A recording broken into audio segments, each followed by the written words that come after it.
Vous souvenez-vous d'une époque où les applications étaient vraiment gratuites, sans conditions, sans astérisque, sans période d'essai? Pas gratuite 3 mois, pas gratuite avec des publicités toutes les 30 secondes, vraiment gratuite. Au début des années 2010, vous pouviez apprendre une langue sans regarder une seule pub. Vous pouviez écouter de la musique, jouer à des jeux, consulter vos réseaux, sans être interrompu toutes les 2 minutes. On appelait ça l'âge d'or de la technologie, et c'était mérité. Les applications étaient des outils qui travaillaient pour vous, pas contre vous. Et puis quelque chose a changé, lentement d'abord, puis brutalement. Les applis que vous adorez ont commencé à vous montrer des pubs, puis davantage de pubs, puis tellement de pubs que les utiliser est devenu un calvaire. Aujourd'hui, plus de 900 millions de personnes dans le monde utilisent un bloqueur de publicité.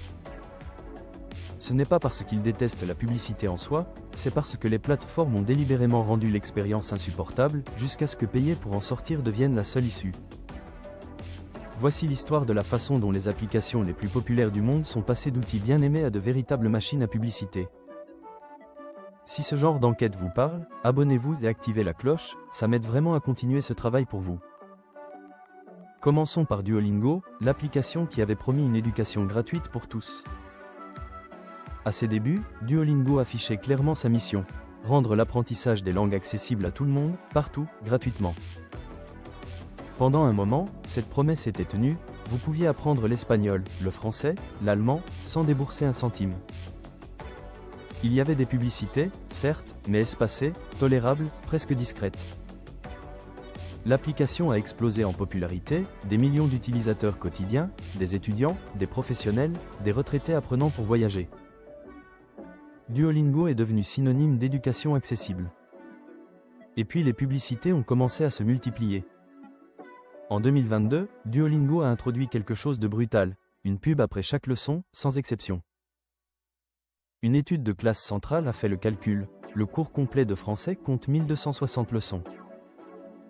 Cela représente 1260 publicités, chacune durant entre 5 et 30 secondes, soit jusqu'à 10 heures de publicité pour boucler un cours de 46 heures. Pensez une seconde, vous essayez d'apprendre une langue, et la plateforme vous oblige à regarder l'équivalent de 10 heures de spot publicitaire. C'est une augmentation de 22 PER de la durée du cours, uniquement dans un but de monétisation.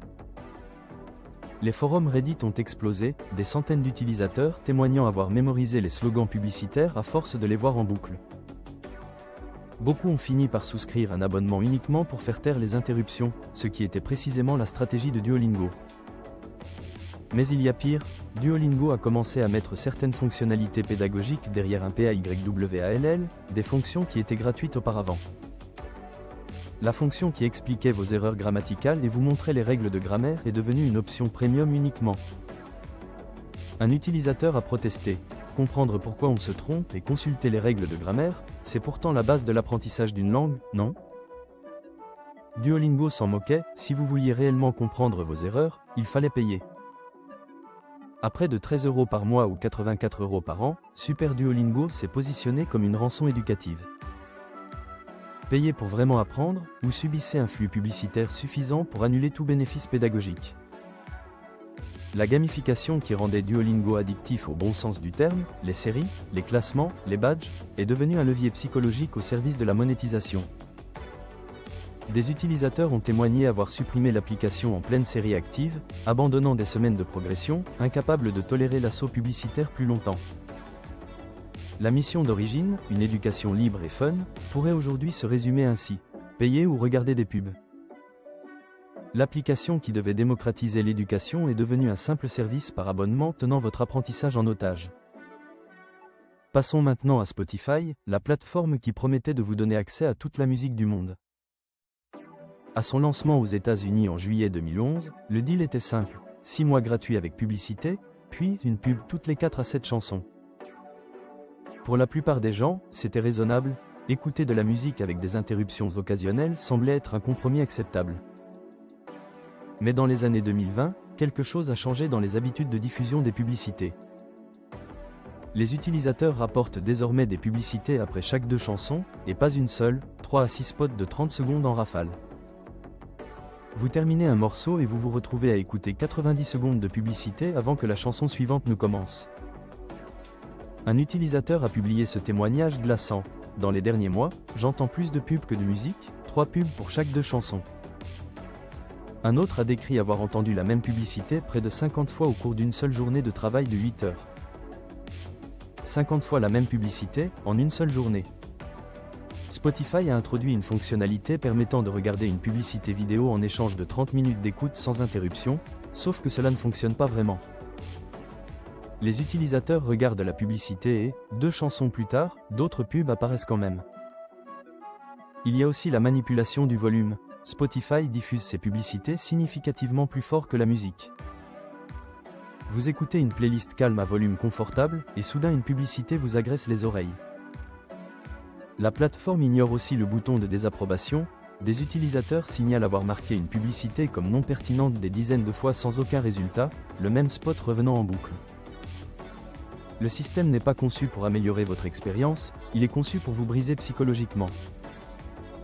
Et voici pourquoi. Spotify génère 90% de ses revenus grâce aux abonnements premium. Les publicités servent principalement de pression psychologique pour convertir les utilisateurs gratuits. 80% des abonnés premium ont commencé comme utilisateurs gratuits épuisés par les interruptions. Comme l'a formulé un utilisateur, ils ajoutent de plus en plus de pubs pour forcer les gens à payer, et ce n'est pas de la paranoïa, c'est littéralement le modèle commercial. Rendre la version gratuite si insupportable que 11 € par mois devient presque un soulagement. Spotify ne veut pas que vous profitiez de la version gratuite, il veut vous rendre suffisamment désespéré pour payer. Voici maintenant un scénario que vous connaissez peut être trop bien. Vous jouez à un jeu sur votre téléphone, vous échouez à un niveau. Publicité. Vous voulez continuer? Regardez une publicité. Vous ouvrez le menu principal, 4 pop UPS vous vendent des pièces, des vies, des boosters. Vous fermez tout ça, une bannière publicitaire s'affiche en bas de l'écran, couvrant une partie du jeu. Vous jouez 2 minutes, puis une publicité vidéo de 30 secondes s'impose, impossible à passer. Voilà le jeu mobile en 2025, et cela rapporte aux développeurs 9 millions d'euros par mois. Mais il n'en a pas toujours été ainsi. Revenez en décembre 2009, Angry Birds coûtait 99 centimes. Vous payez une fois, vous obteniez 390 niveaux, aucune pub, aucun achat in-app, juste un jeu complet que vous possédiez pour toujours. Ce modèle a fait d'Angry Birds l'un des jeux mobiles les plus rentables de l'histoire, des centaines de millions de revenus générés par des gens qui payaient volontiers 1 € pour un bon jeu. Et puis quelqu'un a fait le calcul. Les jeux gratuits avec publicité et microtransactions rapportent 300 fois plus que les jeux payants. 300 fois. En 2013, Angry Birds a été rétroactivement transformé. Le jeu que vous aviez acheté affichait désormais des publicités et des achats intégrés. Puis Angry Birds 2 est sorti en 2015 comme un véritable manuel de l'expérience MISERABLE. Un système de vie vous forçait à attendre 30 minutes ou à regarder des pubs. Des publicités vidéo s'affichaient après chaque échec. Des bannières bloquaient la zone de jeu pendant les parties. Des pop UPS surgissaient à chaque ouverture du menu. Et en 2019, Rovio a carrément supprimé des boutiques en ligne. Tous les anciens Angry Birds payants, les jeux que les gens avaient achetés ont simplement disparu. Les fans se sont révoltés, le hashtag #BringBack2012 est devenu viral à l'échelle mondiale. Rovio a brièvement proposé un remake payant, puis l'a supprimé à nouveau en 2023. La version payante rapportait 30 000 € par mois, la version remplie de pubs en rapportait 9 millions, alors ils ont éliminé tout choix. Tout le monde est désormais canalisé dans l'enfer publicitaire. Words with Friends affiche une publicité plein écran après chaque tour. Subway Surfer en affiche une après chaque partie. Royal Match pousse des publicités de 75 secondes impossibles à ignorer, au point qu'elles sont devenues les pubs les plus détestées d'Internet. Et télécharger Royal Match pour faire taire la publicité ne sert à rien. Les pubs de Royal Match continuent d'apparaître dans d'autres jeux de toute façon. Mais les publicités elles-mêmes sont devenues la vraie arnaque. Ces fameux jeux de puzzle avec des goupilles à tirer qu'on voit partout, le gameplay montré dans les publicités n'existe pas dans le jeu réel. Homescapes et Gardenscapes ont été interdits de publicité au Royaume-Uni pour publicité mensongère. Les casse-têtes montrés dans leurs spots représentaient moins de 1% du gameplay effectif. Vous téléchargez en vous attendant à un jeu, vous obtenez un match 3 complètement différent nécessitant des heures de progression pour atteindre ce qui ressemblait à l'annonce. Un rapport de 2024 révèle que 56 PER100 des joueurs mobiles ont été exposés à des publicités qui mentaient totalement sur le gameplay. Plus de la moitié des applications sont désinstallées dans les 30 jours suivant le téléchargement parce que les utilisateurs se sentent trompés.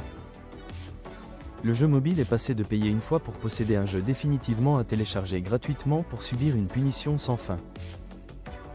Duolingo vous imposait 10 heures de pub pour apprendre une langue. Spotify coupait votre musique toutes les 2 chansons. Les jeux mobiles transformaient chaque tape en opportunité publicitaire. Les plateformes avaient trop poussé le bouchon, et les utilisateurs ont commencé à se révolter. En 2023, 912 millions de personnes dans le monde avaient installé un logiciel de blocage de publicité, soit une augmentation de 21 fois depuis 2012. Aux États-Unis, 32 PER100 de tous les Américains bloquent désormais les publicités. Et ce ne sont pas uniquement les millennials technophiles. Les baby boomers bloquent les pubs à 32 PER100, soit un taux supérieur à celui de la Gen Z qui est à 27 PER100. C'est le plus grand mouvement de résistance consumériste coordonné de l'histoire d'Internet. Les raisons invoquées sont accablantes. 63 PER100 citent un trop grand nombre de publicités, 53 PER100 disent que les pubs bloquent l'accès au contenu, et 44 PER100 veulent éviter le pistage. Le message est clair, les plateformes ont franchi la ligne. L'impact économique est colossal. Les éditeurs ont perdu entre 47 et 54 milliards de dollars en recettes publicitaires en 2023, soit 8 PER100 de la totalité des dépenses publicitaires numériques, évaporées. Les utilisateurs ne se plaignent plus, ils sabotent activement le modèle commercial. La confiance envers la publicité s'est effondrée à 37 PER100 en 2024, dernière place de tous les secteurs, derrière les banques, derrière les compagnies d'énergie. Quand 70 PER100 des gens voient les mêmes publicités en boucle et que seulement 11 PER100 d'entre eux apprécient réellement la publicité, le système a fondamentalement échoué. YouTube a lancé une campagne agressive contre les bloqueurs de publicité, menaçant de limiter les utilisateurs à 3 vidéos. Ça a spectaculairement échoué. Les recherches de bloqueurs de pub ont augmenté de 336 PER100, les utilisateurs ont découvert des contournements en quelques heures via le navigateur Brave, Firefox avec uBlock Origin ou en jouant sur plusieurs onglets simultanément. Comme le dit une publication, YouTube peut être alimenté par l'argent, mais les développeurs de bloqueurs de pub sont alimentés par la rancune. La crise de l'API Reddit en 2023 a mis en évidence la même colère organisée. Quand Reddit a supprimé les applications tierces pour forcer les utilisateurs dans son appli officielle remplie de pubs, des communautés entières se sont révoltées. Les plus grands subreddits ont été mis en mode privé pendant 48 heures, avec des millions d'utilisateurs participants. Mais voici le problème, la plupart des gens ne peuvent pas réellement partir. Spotify détient vos playlists, Duolingo détient votre série, les jeux mobiles détiennent votre progression. Ces plateformes ont construit des monopoles grâce aux habitudes et à l'investissement des utilisateurs, puis ont exploité ce verrouillage pour rendre l'expérience de plus en plus misérable. Elles misent sur le fait que la plupart des gens toléreront les publicités ou finiront par payer pour y échapper. Et jusqu'à présent, elles ont généralement eu raison. Les applications ne sont pas mortes, elles sont simplement devenues des plateformes que les utilisateurs détestent mais ne peuvent pas quitter. Et c'est peut-être ça, la véritable tragédie de cette histoire.